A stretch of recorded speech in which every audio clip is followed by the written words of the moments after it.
Bueno, esta ocasión les vamos a hablar de qué hacemos en cuanto, o qué se hace y qué se puede hacer para proteger las especies endémicas.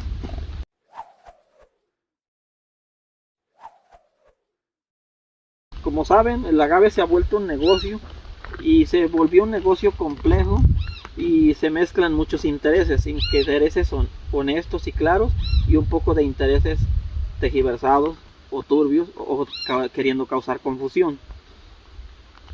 No va a faltar el día, sino es que ya se los hicieron a todas las personas que se dediquen al azul, al espadín, sea dentro o fuera de las denominaciones de origen que se han criticado.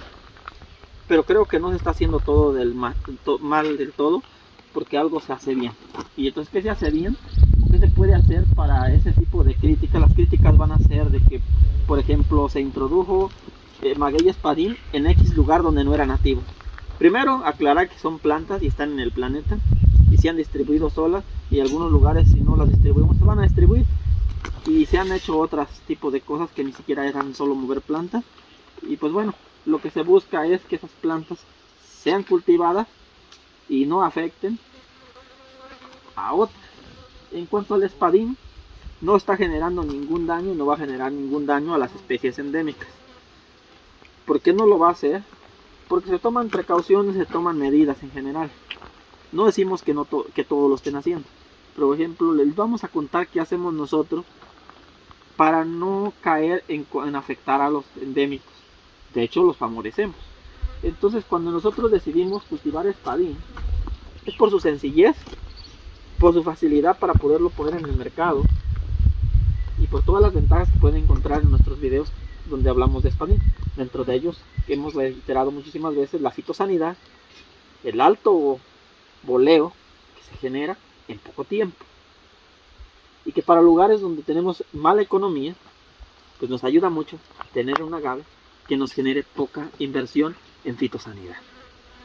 Entonces, tenemos espadín.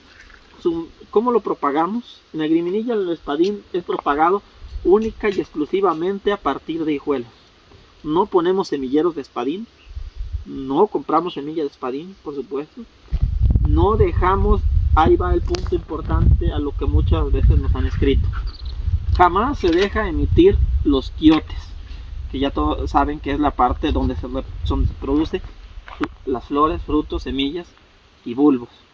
Aquí en esta región donde lo tenemos, y las plantaciones se manejan en el estado de Morelos, que son dirigidas por Agriminilla, en ninguna de las plantaciones se permite la emisión de quiote. De hecho, sería un lujo hoy en día tener una planta desquiotada. Les voy a decir que lo que haríamos o lo que hacíamos antes era quitarle el quiote. Además, tan pronto iba saliendo el quiote, se hacía el desquiote para que no produjera ni polen. ¿Por qué? Porque nosotros nos dedicamos al espadín y nos interesan las características de esta piña. Hay que recordar que la polinización en agave es mediante insectos como abejas, murciélagos agaveros. Entonces, esto quizás nos va a servir a todos repasarlo. Si esta planta la dejáramos florecer, producir flor, fruto y semilla, y nosotros colectamos la semilla de esta planta, porque esta planta no les parecerá tan atractiva, nos vamos a mudar de planta.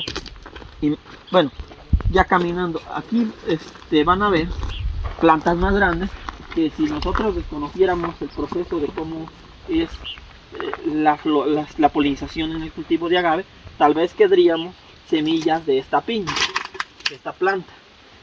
La dejaríamos enquiotar, producir semillas y la sembraríamos. Ojo, si nosotros guardamos o colectamos semillas de esta planta que dejáramos producir semillas, no vamos a tener plantas de este porte así de grandes, por supuesto que no, ni así de grandes, ni así con esa información genética, porque es por polinización.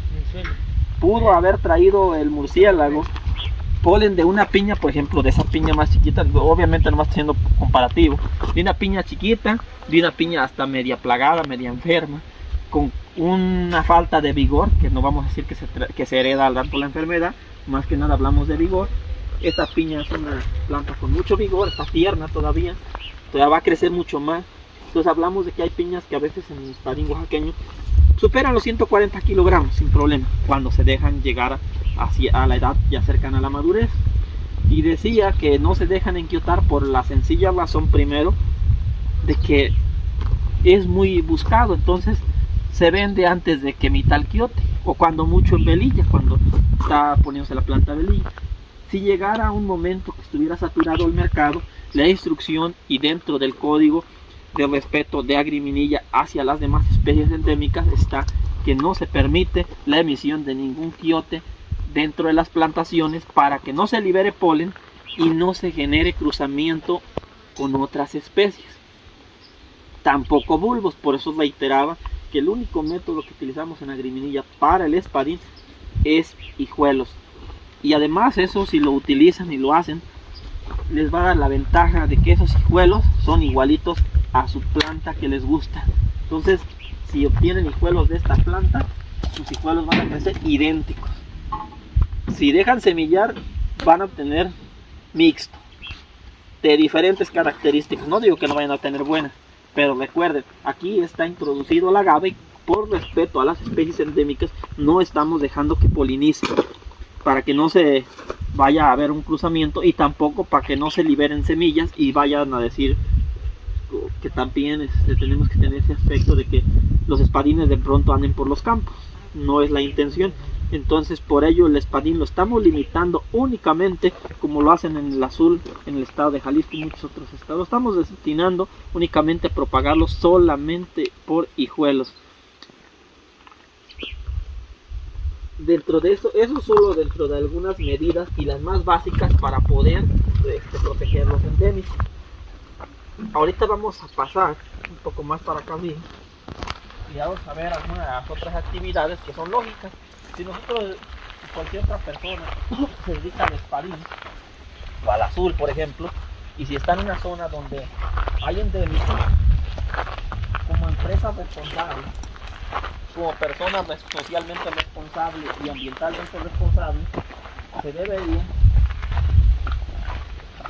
de la responsabilidad social, pues aparte de no dejar plantas que no son endémicas, evitar que plantas no endémicas liberen polen, que tampoco se liberen y se produzca semilla, pues bueno, eso es lo más básico.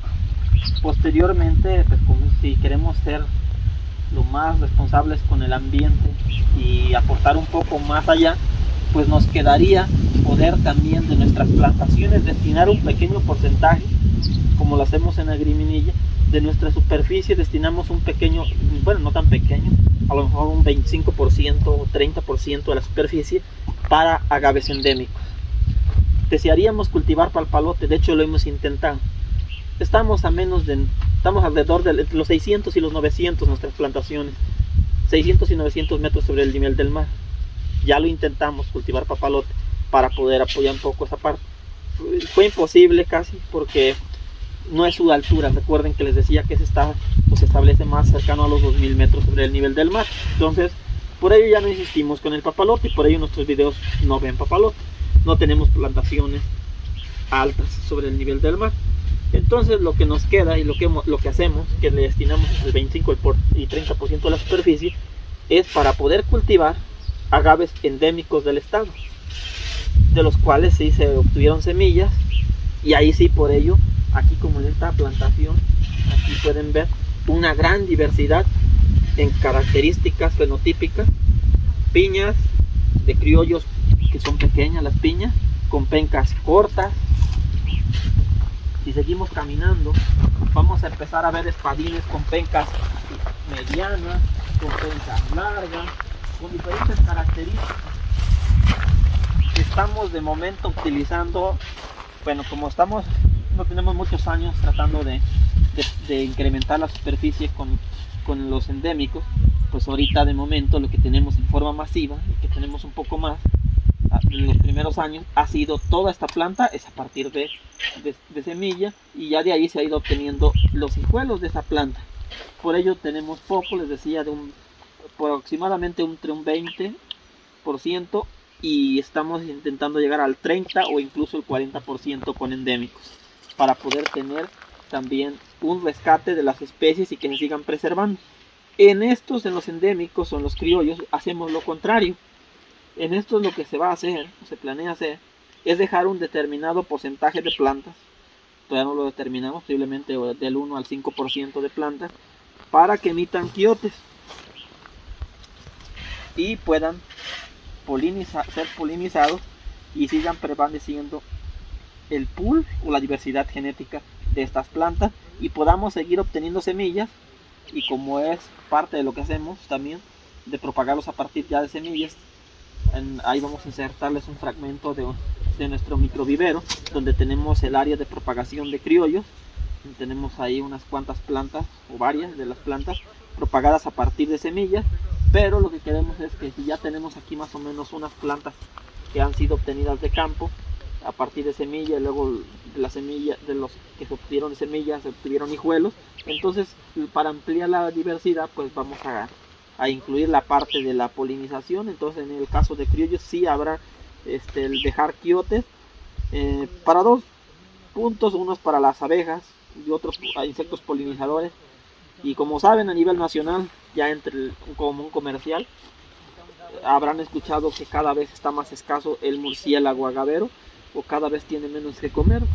Entonces hay que dejarle un poco de quiotes en nuestras plantaciones para que los murciélagos agaveros puedan obtener un poco de néctar y de todo lo que consumen, y ellos a la vez retribuyen con la polinización. Y si hoy están perdiendo, por decirlo así, una piña de esta puede ser 50 60 kilogramos a X precio, lo van a ver retribuido mediante las semillas.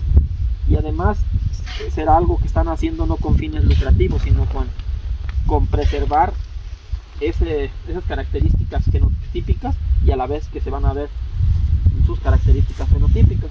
Entonces, así por eso es que esta plantación tiene diferentes características. Vemos diversidad en criollos muy amplia, y así es como podría cualquier empresa preocupada o persona preocupada e interesada por la diversidad o las especies endémicas, pues aportar. Primero es que no dejen emitir flores, frutos ni semillas de los que no son endémicos, para evitar cruzamientos, y a los endémicos dejarlos producir, no solo propagarlos por hijuelos, sino también propagarlos por semillas e incluso aprovechar los bulbos. Entonces eso es lo que queríamos comentar en este video, una forma de cómo podemos coadyuvar en cualquier parte del estado que se encuentren cada uno de ustedes, cómo pueden coadyuvar y a la vez cultivar especies que no son endémicas de su estado, pero sin perder el punto de la responsabilidad social, y aportar su granito de arena propagando o ayudando a cultivar especies que a veces son poco cultivadas. Y si encuentran por ahí algunas personas, veo que hacen trabajos interesantes, se dedican a cultivar o andan intentando rescatar agaves que están, vamos a dejarla que en riesgo. Habrá que verificarlo en Conavío cómo se encuentran catalogadas algunas especies, pero podemos decir que se encuentran en riesgo o amenazadas, porque hay pocas y cada vez son menos las cantidades de plantas que se encuentran distribuidas. Eso pasa en agaves que son ampliamente exigentes en algunas ciertas características para ser distribuidos y no se han distribuido a otros lados. Si el agave espadín no es escaso, el tipo oaxaqueño, si el agave azul no es escaso, sobre todo eso obedece a intereses comerciales. Y entonces, ¿cuáles podrían ser algunos de los agaves más escasos? Podría ser que sean porque su método de propagación es complejo, como el papalote, que solamente por semilla. Bueno, si el gobierno decide, las instituciones deciden y tienen presupuesto, por medios in vitro, o si algunas empresas de la iniciativa privada tienen el medio y pueden hacerlo, pues será por medio de cultivo de tejidos. Pero normalmente el papalote va a ser propagado únicamente a partir de semillas, y eso lo hace que sea menos disponible, menos fácil de propagar, porque lleva más tiempo, lo decían, no produce hijuelos, no produce bulbos. Así otros agaves tienen algunas otras limitaciones, aparte de que en general todos tienen que la viabilidad o el porcentaje de germinación de semillas no es del 100, es muy bajo. Yo la dejaría que es mayor nomás al 50%, y pues son de las actividades que se pueden hacer para que los agaves se sigan rescatando, preservando y no lleguen a estar catalogados en especies en peligro, por ejemplo, de extinción dentro de los catálogos de la Conaví. Y eso debería de ser hoy en día, que se cultivan más los agaves comerciales, pues a poder hacerlo en un pequeño espacio, destinarlo para poder propagar estos endémicos, y a la vez, como en los demás decíamos, no dejar quiotes, en los endémicos sí dejar quiotes para los murciélagos y un indefinido grupo de polinizadores que, recuerden, más agaves, menos de otros cultivos. Significa, no necesariamente los agaves están en terrenos que estaban abandonados o que no se cultivaban. En general esa es la intención, la invitación a que sea en terrenos pero en muchos casos hay reconversión agrícola. Quiere decir que se sembraba maíz, sorgo, soya, frijol, y ahora hay agave. Entonces esa cantidad de polen de maíz o de otros cultivos ya no está disponible. ¿Y cuándo va a haber más polen en los agaves? Pues va a llevar 5, 6 años. Entonces por ello la importancia en dejar quiotes constantemente en sus plantaciones, porque va a haber un impacto a futuro si no se tiene precaución sobre la diversidad de polinizadores y su abundancia. Hasta ahí este video.